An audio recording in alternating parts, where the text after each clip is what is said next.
Bienvenue sur cette capsule vidéo concernant les fructanes qui font partie de la famille des FODMAP. Voyons, sans entrer dans les détails, la structure des fructanes.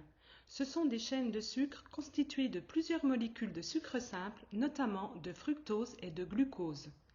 Il existe deux catégories de fructanes, ceux à chaîne courte que l'on nomme les FOS, fructo-oligosaccharides, et ceux à chaîne plus longue que l'on nomme inulines. L'inuline est une molécule qu'on trouve souvent dans les produits ultra-transformés comme additif alimentaire, mais elle est également utilisée comme prébiotique. Les fructanes sont universellement mal absorbés dans l'intestin grêle parce que nous ne possédons pas l'enzyme pour hydrolyser ces molécules en unités de sucre plus simples. Par conséquent, ces fructanes vont être livrés au côlon où ils vont être fermentés par les bactéries.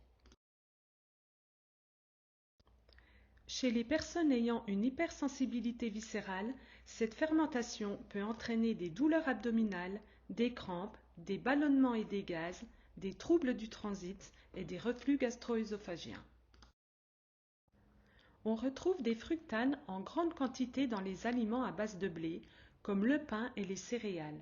Certains légumes, comme l'ail, l'oignon, l'asperge, l'artichaut, le poireau, les petits pois et la betterave, sont également riches en fructanes. Des oléagineux comme les noix de cajou et les pistaches en contiennent en quantité non négligeable.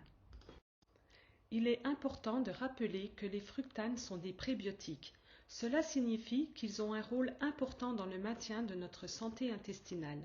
Ils stimulent la croissance des bactéries bénéfiques à notre côlon. C'est pour cette raison qu'ils ne doivent pas être écartés de notre alimentation sur du long terme.